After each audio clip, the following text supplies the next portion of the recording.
नमस्कार, आप देख रहे हैं अमर उजाला। मैं हूं आपके साथ साहिल सुयाल। न्यूज रूम से इस वक्त मौजूद है मेरे सहयोगी आदर्श झा मेरे साथ। आज मैच था आईपीएल का और वो हाई वोल्टेज मैच जिस पर सबकी नजरें टिकी हुई थी, क्योंकि दोनों टीमें ऐसी जो प्लेऑफ में जब इनकी एंट्री होती है वो टॉप 4 में, तो सबकी नजरें इन दोनों टीमों पर टिकी हुई थी कि आखिर जब इनकी भिड़ंत होगी तो कौन जीतेगा, और आज हमें इसका जवाब मिल गया है। मैच था Rajasthan Royals versus Sunrisers Hyderabad का, और राजस्थान रॉयल्स जैसा कि नाम है ना, शाही अंदाज से जो आज बल्लेबाजी की है राजस्थान की टीम ने, और खासकर वैभव सूर्यवंशी ने जो शाही अंदाज में आज बल्लेबाजी की, 97 रन बनाना और उसमें भी कई रिकॉर्ड तोड़ देना अपने आप में अहम है। तो ऐसे में अब हम बात करेंगे कि इस पूरी जीत के किस तरीके से, जो जिसको कहते हैं ना विजेता का जो श्रेय जाता है, कैसे इस विजय जो विनर रहे हैं इसका श्रेय कैसे वैभव सूर्यवंशी को पूरा मिला है, क्या कुछ गलतियां हैदराबाद की टीम से हुई हैं, इस बारे में अब हम विस्तार से चर्चा करेंगे। तो आदर्श, क्या कुछ लगता है कि देखिए वैभव की जिस तरीके की आक्रामक बल्लेबाजी थी, हमने शुरुआत से देखा, पहले गेल का ऑलमोस्ट गेल का रिकॉर्ड उन्होंने तोड़ दिया था। अगर वो आखिरी गेंद पर आउट नहीं होते तो शायद गेल का रिकॉर्ड टूट जाता। उसके बाद कुछ छक्कों को लेकर भी रिकॉर्ड तोड़ दिया उन्होंने। उस पोजीशन पे आ गए, सुरेश रैना के पोजीशन के बराबर पे आ गए हैं। तो क्या कुछ रिकॉर्ड्स हैं और कैसी बल्लेबाजी रही है आज वैभव सूर्यवंशी की? साहिल, रिकॉर्ड्स के बारे में तो बात करूंगा ही, लेकिन एक चीज़ मतलब अब ये कहा जा सकता है, हालांकि बहुत जल्दी है, लेकिन एक बात ये कह सकते हैं कि वैभव की पसंदीदा टीम जिसके खिलाफ उन्हें खेलना पसंद है उसमें से एक सनराइजर्स हैदराबाद को माना जा सकता है। अब क्यों माना जा सकता है वो मैं बताता हूँ। इसी सीजन में जब हैदराबाद से राजस्थान रॉयल्स की भिड़ंत हुई थी, उस टाइम पे 37 गेंदों में वैभव सूर्यवंशी ने हैदराबाद के खिलाफ 103 रन की पारी खेली थी। आज जब दूसरी बार इसी सीजन में ये टीम आपस में भिड़ी है, तो आज उन्होंने 29 गेंदों में 97 रन की पारी खेली है। तो ऐसा लग रहा है कि मानो वैभव को बहुत रास आ रहे हैं हैदराबाद के गेंदबाज, वो चाहे पैट कमिंस हो या फिर कोई हो। मैच शुरू होने से पहले जब हम बातचीत कर रहे थे साहिल, मेरे सहयोगी सुमित के साथ, तो हमने यही चर्चा की कि उस टाइम पे मतलब आज के मैच के लिए पैट कमिंस का एक बयान आया कि वैभव के लिए और ऐसे खिलाड़ी के लिए आप एक प्लान के साथ मैदान पे नहीं उतर सकते हो। आपके पास प्लान ए के साथ साथ प्लान बी भी होना चाहिए, प्लान सी भी होना चाहिए। लेकिन पैट कमिंस को इस मैच के बाद ऐसा लग रहा होगा कि मानो plan A, plan B, plan C कुछ नहीं काम आने वाला है। ऐसा लग रहा है कि मानो किस्मत पे छोड़ दिया हो, जब आउट होना होंगे, गलती से कोई शॉट नहीं लगा सही से तो कैच आउट हो जाएंगे, तो फिर गनीमत रहेगी कि हम बच जाएंगे। वरना फिर जिस हिसाब से आज वैभव खेल रहे थे, 300 के लमसम में अगर राजस्थान पहुंचती तो कोई बड़ी बात नहीं होती। अब रिकॉर्ड्स पे आते हैं साहिल। सबसे पहले तो जैसा मैंने आपको प्री मैच में बताया था साहिल कि यूनिवर्सल बॉस क्रिस गेल को कहा जाता है, उनका रिकॉर्ड तोड़ दिया है बेबी बॉस ने। एक सीजन के अंदर क्रिस गेल के नाम था 59, जो कि सर्वाधिक छक्कों का रिकॉर्ड है एक सीजन के अंदर। उसको वैभव सूर्यवंशी ने 15 मैचों में 15 इनिंग में उस रिकॉर्ड को ध्वस्त कर दिया है। अब वैभव के नाम सबसे सर्वाधिक छक्कों का रिकॉर्ड है, जो कि 65 हो गया है आज के मैच के बाद। आज के मैच की एक उनकी पारी की खास बात ये देखिए, 15 साल का लड़का, कहां से इतनी ताकत आ रही है कि मतलब भाई आप 5 चौके लगा रहे हो पूरे इनिंग में, 12 छक्के। भाई इतनी पावर कहां से आ रही है? ये जो स्ट्रेंथ है और जो उनके स्टैंड्स को लेकर बातचीत होती है, वो सब कहीं ना कहीं उसी ओर इशारा करता है। उनकी बैटिंग जो होती है कि भाई क्लास, बैट स्विंग और टेम्परामेंट, और आप किस इंटेंट के साथ बैटिंग करने आ रहे हो, ये तमाम चीजें उनकी इनिंग में झलकती है, वही झलकी है। अब मैं जरा रिकॉर्ड्स के बारे में बात कर लूं साहिल, क्योंकि रिकॉर्ड मैं नहीं बोला हूं, रिकॉर्ड्स कह रहा हूं, क्योंकि एक रिकॉर्ड नहीं टूटे हैं, कई रिकॉर्ड टूटे हैं। सबसे पहला कि आपको छक्कों का रिकॉर्ड बता दिया कि अब तक क्रिस गेल के नाम ये रिकॉर्ड दर्ज था, जो कि उन्होंने 2012 में ये कीर्तिमान स्थापित किया था। आज 2012 के बाद 2026 में 15 साल के वैभव सूर्यवंशी ने उस रिकॉर्ड को तोड़ दिया है। 59 का जो आंकड़ा था वो पार हो चुका है, वो 65 छक्कों के साथ अब नंबर 1 पे है। दूसरा रिकॉर्ड कि एक सीजन में 20 गेंदों से कम में सबसे ज्यादा अर्धशतक लगाने वाले जितने भी बल्लेबाज हैं उसमें संयुक्त रूप से ये दूसरे नंबर पर आ गए हैं, क्योंकि दूसरे नंबर पर निकोलस पूरन भी है जिन्होंने 5 बार बनाया है। हालांकि ये जो अभी भी सबसे 20 से कम गेंदों में अर्धशतक सबसे ज्यादा बार लगाने का जो रिकॉर्ड है वो अभिषेक शर्मा के नाम पर है, और आज दूसरे नंबर पर ये भी आ गए हैं संयुक्त रूप से निकोलस पूरन के साथ में। तीसरा रिकॉर्ड कि उन्होंने एक और उपलब्धि हासिल की है कि पावर प्ले में सबसे अधिक बार 50 से ज्यादा स्कोर बनाने वाली ये दूसरे बल्लेबाज बन गए हैं। इन्होंने 5वीं बार शुरुआती 6 ओवर के भीतर 50 से ज्यादा स्कोर बनाए हैं। इस मामले में उन्होंने ट्रेविस हेड को पीछे छोड़ दिया है, वही ट्रेविस हेड जिसके खिलाफ आज वो खेल रहे थे, सनराइजर्स हैदराबाद के लिए वो खेलते हैं। उनके नाम ये जो कारनामा है 5 बार है, 5 बार उन्होंने ऐसा किया है। हालांकि टॉप पे इसमें भी नंबर 1 पे कोई और है, वो नाम है डेविड वार्नर, जो कि अब नहीं खेलते हैं। तो वैभव के पास अभी बहुत मौके हैं इसी सीजन में। अभी अगला मैच भी उनको अब खेलना है गुजरात टाइटंस के साथ। बाकी फाइनल्स का क्या होगा वो अगले मैच में पता लगेगा, लेकिन अगले मैच में भी चांस है वो डेविड वार्नर की बराबरी कर सकते हैं। यहाँ आदर्श एक बात और है, अभी आपने बताया कि वैभव सूर्यवंशी ने 12 छक्के लगाए हैं। देखिए 97 रन बनाए हैं, 12 छक्के लगाए हैं, यानी तकरीबन 72 रन तो सिर्फ छक्के मार के ही बना दिए हैं यहाँ, यानी रनिंग तो की ही नहीं है, चौके छक्के से ही रन बना दिए। 12 गेंदों में ही 72 रन इन्होंने बना लिए हैं, और सिर्फ 12 गेंदों में 72 रन बन चुके थे उस हिसाब से देखा जाए। अच्छा, एक बात यहाँ एक और है कि पैट कमिंस, आपने बात की अभी, पैट कमिंस की बात की, कप्तान है, इन्होंने 4 ओवर डाले हैं, 64 रन दिए हैं। आप समझ रहे हैं, ऐसे मैच में आप 64 रन दे रहे हैं। 64 रन देने का मतलब ये है कि आपने ऑलमोस्ट दूसरी टीम के पाले में वो जीत रख दी है कि भाई अब जाइए, अब जीत जाइए, हमें ये जीत नहीं चाहिए। क्योंकि जिस तरीके से हैदराबाद की बल्लेबाजी रही है, ऐसी कुछ मैं ये नहीं कहूँगा, बहुत आक्रामक बल्लेबाजी देखने को मिली है हमें, कि जिस तरीके का आंकड़ा दिया गया था, आप 47 रनों से हार जाते हैं, आप उसके हम ये भी नहीं कह सकते कि बहुत आपने क्लोज टफ फाइट दी गई हो। जैसे हम कल के मैच में भी ये कह रहे थे कि वन साइडेड मैच हो गया था, वैसा ही कुछ आज भी देखने को मिला है कि पूरा वन साइडेड मैच हो गया था। साहिल, लेकिन एलिमिनेटर हो या फिर क्वालिफायर की बात करें तो हम ये उम्मीद नहीं कर रहे थे कि इस तरीके से किसी एक टीम का एक तरफा डोमिनेंस दिखेगा। अब जैसे आज के मैच के बारे में ही बात कर ले तो सनराइजर्स हैदराबाद की टीम वैसी टीम नहीं है कि इतने सस्ते और इनके इतने हल्के में वो टीम सिमट जाए। और सनराइजर्स की बॉलिंग लाइनअप की बात करें तो उनके पास वो गेंदबाज है, वो यूनिट है इसके पास। आप नाम देखिए, पैट कमिंस इतना अनुभवी गेंदबाज, फिर ईशान मलिंगा इनफॉर्म गेंदबाज, पर्पल कैप की लिस्ट में इनका भी नाम आता है। फिर साकिब हुसैन हैं, इस सीजन में बहुत ही शानदार प्रदर्शन करते नजर आए हैं। तो इतने अच्छे गेंदबाज हैं, बावजूद उसके आप टीम को रोक नहीं पाए हो। वो 244 के पास ये टीम 43 पे पहुंच जाती है। लेकिन एक और उसका साइड है कि आपके पास अगर 243 244 का आपको टारगेट मिल रहा है तो आपके पास वो तमाम बैट्समैन हैं जो कि पर्पल ऑरेंज कैप की लिस्ट में टॉप में नाम आता है उनका, वो उस रेस में बहुत ही प्रबल दावेदार माने जाते हैं। वो चाहे अभिषेक शर्मा हो, हेनरिच क्लासन हो, या फिर आप बात कर ले तो अभिषेक शर्मा की बात कर ले, ट्रेविस हेड, इतने विस्फोटक बल्लेबाज हैं आपके पास। ये 4 तुर्रम खान है, इसके बावजूद आप सरेंडर कर जाते हो। आपका कोई भी बैट्समैन वो बड़ी पारी खेलने में वहां कामयाब नहीं हो पाता है जिस तरीके से वैभव ने खेली है।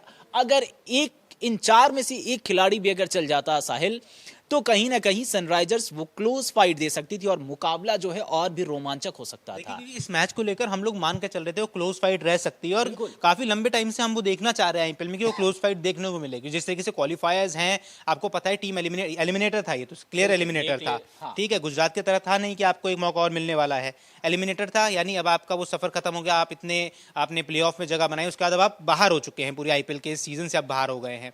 ऐसे में आपका कोई बल्लेबाज चलता नहीं है। अच्छा, यहाँ वैभव की दोबारा बात कर लेते, वैभव ने जितने आज रन बनाए हैं उनकी बात करना बहुत जरूरी है। वो जो आखिरी ओवर था, प्रफुल्ल का जो ओवर था, अगर आपने ओवर ध्यान से देखा हो, लगातार छक्के पड़े हैं। वो जो आखिरी गेंद में आउट हुए हैं, अगर उस पर आउट नहीं होते तो मेरे हिसाब से शायद वो बहुत महंगा ओवर ऑलरेडी बन चुका था। हालांकि वो सफलता जरूर मिल गई आखिरी ओवर पर। अच्छा, जब आउट हुए हैं उसके बाद एक तारीफ करनी होगी, अभिषेक शर्मा आए, पीठ थपथपाई वैभव सूर्यवंशी की, आपने बहुत अच्छा खेला। मगर हाँ, वो वैभव सूर्यवंशी की शक्ल पर वो निराशा जरूर नजर आ रही थी कि देखिए 15 साल के हैं, युवा खिलाड़ी हैं। अभी जब कमेंट्री हो रही थी, वहाँ कमेंटेटर्स होते थे, वो भी ये बात कह रहे थे कि 15 साल का बच्चा है, उसने इतने रन बना दिए हैं, अब उसका मन नहीं कर रहा है, क्योंकि मान लीजिए आप इतना अच्छा खेल रहे हैं, आप इतने आक्रामक तरीके से बल्लेबाजी कर रहे हैं, आपको पता है आप एक दिग्गज खिलाड़ी का रिकॉर्ड तोड़ने ही वाले हैं और उस पर आप आउट हो जाए तो दिल टूट जाता है।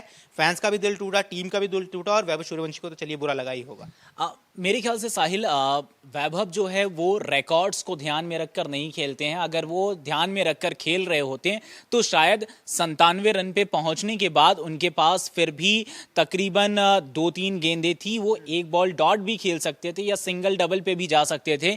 लेकिन ये लड़का जो है, ये खिलाड़ी फियरलेस क्रिकेट खेल रहा है। इसके अंदर वो नहीं है कि भाई सेंचुरी के पास आ गया हूं तो रुक जाऊं, पहले ये कीर्तिमान स्थापित कर लूं, अपना शतक पूरा कर लूं। नहीं, भले ही मैं 99 पे खेल रहा हूं, अगर मुझे 6 मारने का मौका मिलेगा तो मैं छक्का ही मारूंगा, मैं सिंगल से अपनी सेंचुरी पूरी नहीं करूंगा। तो ये इंटेंट भी मायने रखता है कि आप आप खुद को प्रमोट करने के लिए या फिर खुद के अचीवमेंट्स के लिए आप नहीं खेल रहे हो, आप ओवरऑल देख रहे हो टीम को। आप जानते हो कि कितना बड़ा मैच है और ये मंच कितना बड़ा है, ये मैच कितना मायने रखता है इस टीम के लिए, वो आप ध्यान में रख के खेल रहे हो, ये भी काबिल तारीफ है। और हाँ, जैसा कि आपने बताया कि रिकॉर्ड्स की बात चल रही थी, तो एक और बनते बनते रह गया। ये जो 30 गेंदों में क्रिस गेल के नाम पे रिकॉर्ड दर्ज है सबसे तेज शतक मारने का, ये शायद वैभव आज पूरा कर सकते थे। या तो संयुक्त रूप से वो पूरा होता कि दोनों ही उस इतनी ही गेंदों में शतक बना पाते, या फिर आज उससे कम गेंदों में एक बहुत बड़ा रिकॉर्ड टूटते टूटते बच गया है। लेकिन समय बहुत है, महज 15 साल का लड़का है, अभी बहुत लंबा क्रिकेटिंग करियर इसका बाकी है, आगे कुछ भी हो सकता है। और एक बात और है, यहाँ आपने बताया ना 65 छक्के मारे हैं इस पूरी आईपीएल, उसमें एक मैच अभी और बाकी है, यानी ये आंकड़ा भी और बढ़ेगा। हो सकता है ये आंकड़ा में 70 के पार भी नजर आ जाए।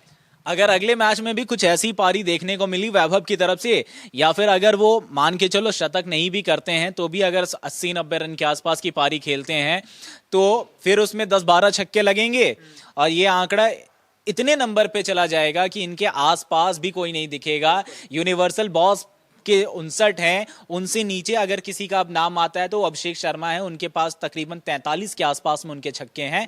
तो इतने का फर्क है, और वैभव अगर उससे भी ऊपर निकल जाते हैं तो फिर शायद वो 70-75 के आसपास चले जाते हैं, फिर तो बहुत लंबा फासला हो जाएगा, वो तय करना किसी के लिए बहुत मुश्किल होगा। और वो शायद फिर ये अपना रिकॉर्ड कहीं ऐसा ना हो कि खुद ही तोड़े। जी बिल्कुल, अगले सीजन में हो सकता है हमें इस रिकॉर्ड के खिलाफ ये खुद ही नजर आए और खुद ही ऐसे रन बनाते हुए नजर आए। चलिए, अब क्योंकि अब मैच है, अब ये जो मैच चल रहा था, देखिए अब राजस्थान, अब ये जो मैच खेलने वाला, अब अगला मैच होगा गुजरात के साथ।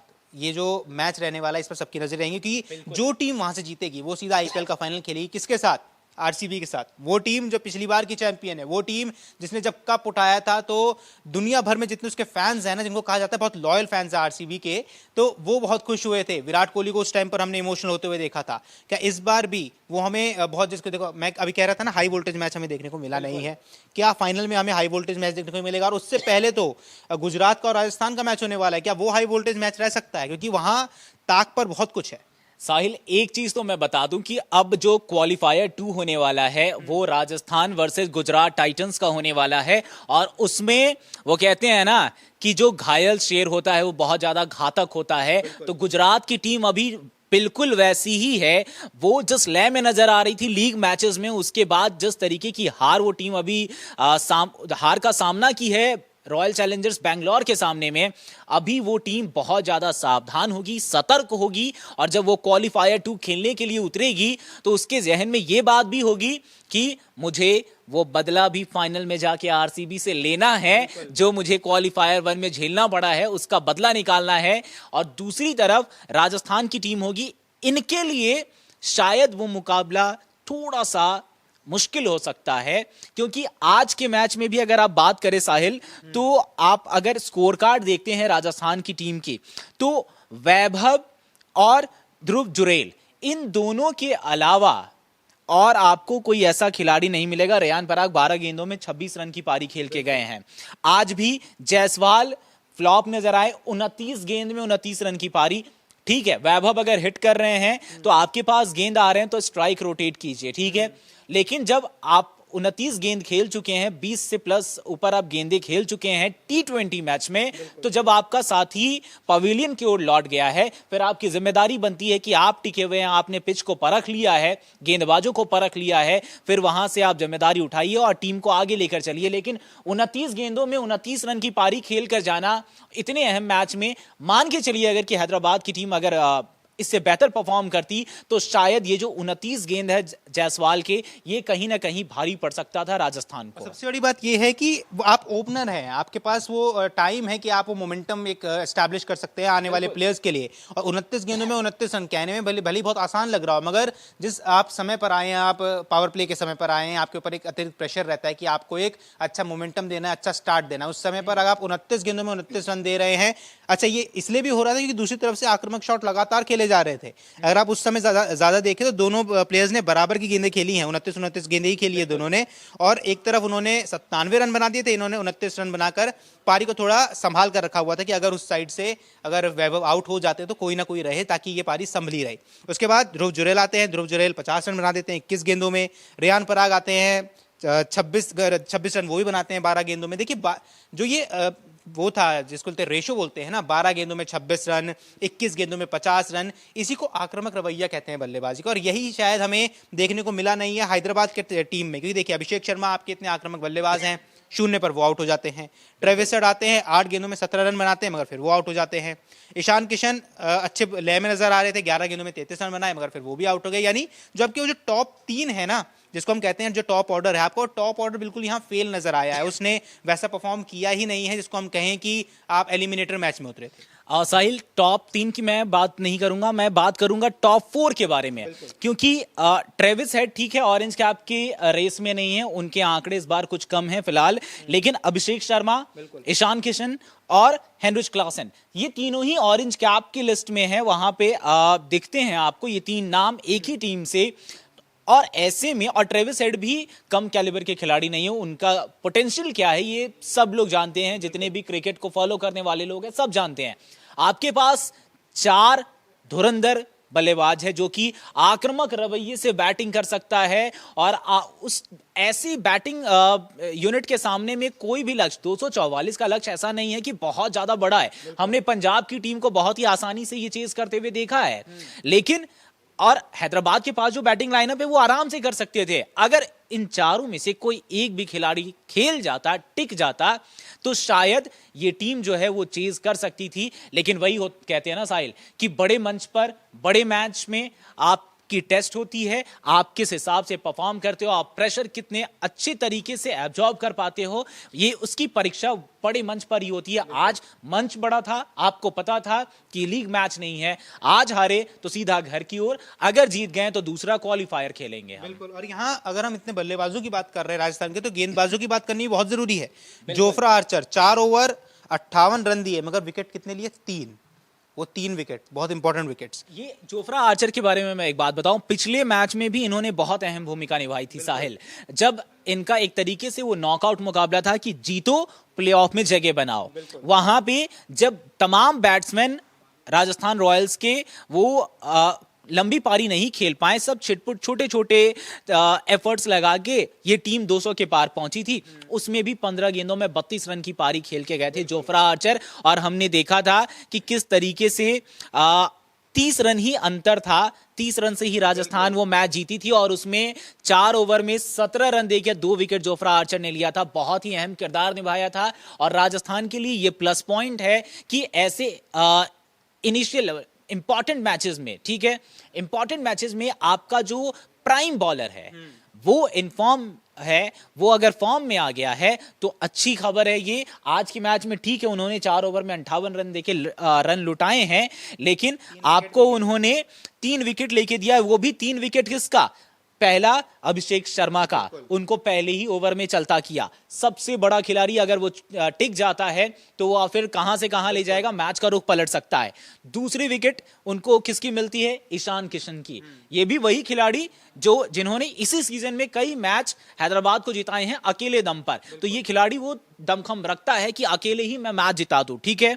उसके अलावा फिर इनको एक और विकेट मिलता है, वो अंत में जाकर मिलता है, ठीक है, लेकिन बिल्कुल ईशान मलिंगा का। लेकिन जो टॉप के 2 बैट्समैन हैं और one of the leading run scorer है आपकी टीम के अपोनेंट के, उसका विकेट आप लेकर देते हो तो कहीं ना कहीं ये मायने रखता है। क्योंकि अगर दूसरी तरफ हम पैट कमिंस की बात कर ले, जब फेस टू फेस अगर 1-on-1 कंपेयर करेंगे तो अगर यहां से पैट कमिंस लीड कर रहे हैं तो वहां से बॉलिंग यूनिट को लीड करने वाला जोफ्रा आर्चर है। तो जोफ्रा आर्चर अगर आपको 4 ओवर में 58 रन देके 3 विकेट लेता है और की बैट्समैन का विकेट दिलाता है तो कहीं ना कहीं पैट कमिंस की भी जिम्मेदारी बनती है। और खासकर आपने तो आमंत्रित किया था राजस्थान को, भैया कि आओ बैटिंग करो, हम चेज करने उतरेंगे। और ये पिच का रिकॉर्ड ये भी कहता है कि जो टीम पहले बैटिंग कर मतलब चेज करने के लिए उतरी है बाद में वो टीम ही जीती है।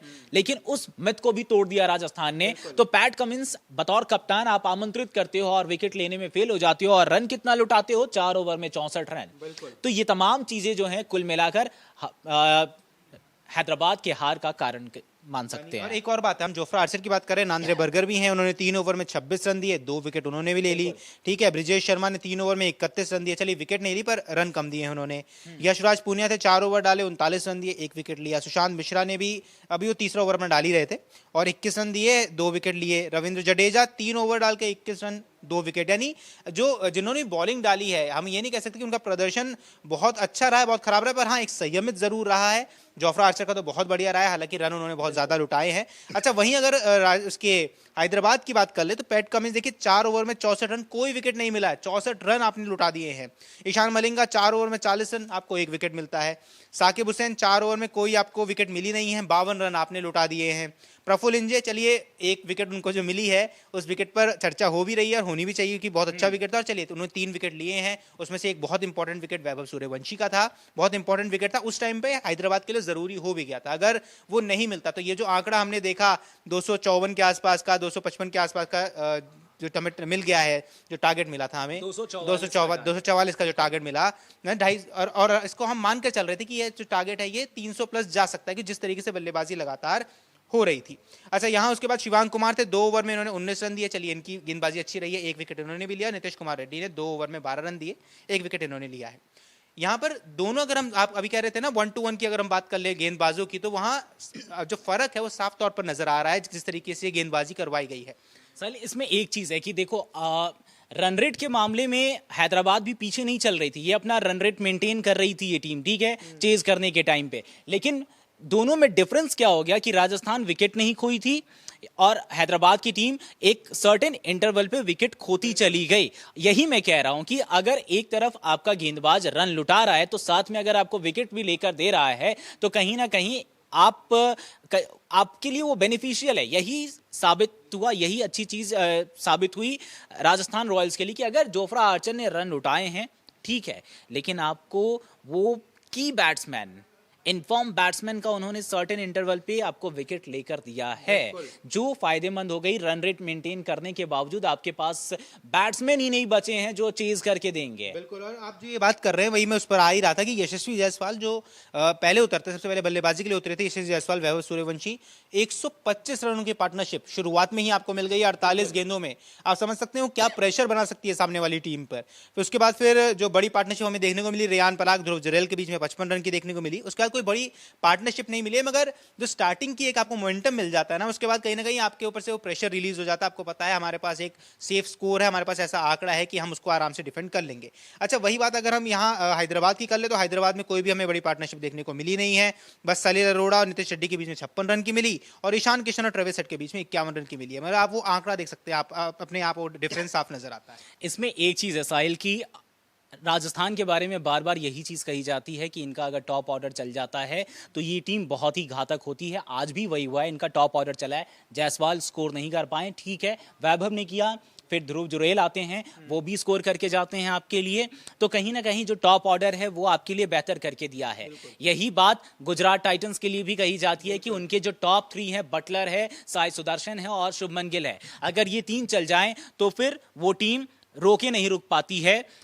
अब इसमें देखना होगा कि जब ये दोनों टीमें आपस में भिड़ेंगी तब एज किसके पास होता है। हालांकि एक पॉइंट मैं थोड़ा सा ज्यादा देना चाहूंगा गुजरात टाइटंस को। क्यों? क्योंकि उनकी जो गेंदबाजी की यूनिट है वो राजस्थान के मुकाबले बेहतर मानी जाती है, वो ज़्यादा घातक मानी जाती है। उनकी जो गेंदबाज है वो इनफॉर्म है। मगर आदर्श, राजस्थान के पास वो आक्रामक बल्लेबाज भी तो है जो किसी के भी छक्के छुड़ा दे रहा है। साहिल, बात वहीं आ जाती है कि इनके पास भी वो टॉप 3 की ही है, वो वैभव है। तो अगर आपके पास वैभव है तो उनके पास भी बटलर है और शुभमन गिल खुद भी हैं। अगर आपके पास जायसवाल है तो उनके पास भी साई सुदर्शन है। तो यही वो बैटल देखने को मिलेगा कि दोनों के ही जो टॉप ऑर्डर है उसमें से कौन चलता है, कौन नहीं चलता है। और अगर टॉप ऑर्डर नहीं सक्सेसफुल होता है, देन मिडिल ऑर्डर या लोअर मिडिल ऑर्डर कैसे कमान संभालता है। हालांकि राजस्थान के केस में हमने देखा है कि कुछ एक मौकों पर इस सीजन में उनके कप्तान रेयान पराग वहां पे संभाले हैं।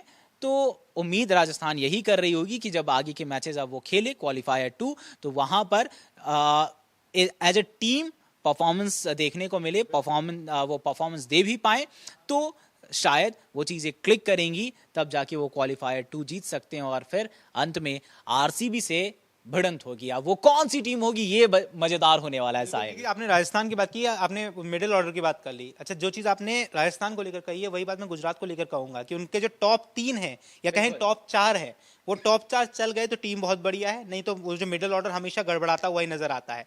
अब दर्शकों से सवाल है कि देखिए, अब भिड़ंत होनी है, राजस्थान वर्सेस गुजरात का मैच होना ही होना है। अब आप बताइए, आपको क्या लगता है कौन सी टीम यहां जीत हासिल करने वाली है और कौन सी वो टीम होगी जो फाइनल में पहुंचेगी और आरसीबी के साथ उस महाटक्कर में भाग लेगी? और देखेंगे कि क्या इस बार फिर से आरसीबी कप उठा लेगी या जो भी टीम इन दोनों में से आगे बढ़ती है वो इस बार उस कप को काबिज करने में सफल रहेगी। एक बात तय है साहिल कि जो भी टीम कप उठाएगी वो दूसरी बार उठा रही होगी, ये कॉमन बात है। अच्छा, ये कॉमन बात रहने वाली है। तो अब दर्शकों से सीधा सवाल है, आपको क्या लगता है कमेंट सेक्शन पर हमें जरूर बता दीजिए, क्योंकि ऐसी अपडेट्स हम लगातार अमर उजाला पर आपको बताते रहेंगे। और अब आपसे सीधे लाइव पर मुलाकात होगी जिस दिन मैच है, और उस दिन हम बात करेंगे कि आखिर ये जो दो टीमें अब जिनकी भिड़ंत होने वाली है, राजस्थान वर्सेस गुजरात की जो भिड़ंत होगी, इसमें अब कौन विजयी होने वाला है और क्या कुछ उस दिन के पूरा समीकरण रहता है, क्या कुछ टीम प्ले लाइनअप रहता है, क्या कुछ उस दिन तक बदलाव हो जाते हैं, इस बारे में भी आपको जानकारी देंगे। बाकी ऐसी अपडेट्स के लिए आप अमर उजाला के साथ लगातार जुड़े रहिए। अगर आप ये वीडियो YouTube पर देख रहे हैं तो हमारे चैनल को सब्सक्राइब कर बेल आइकन दबाएं और Facebook पर देख रहे हैं तो हमारे पेज को लाइक करें।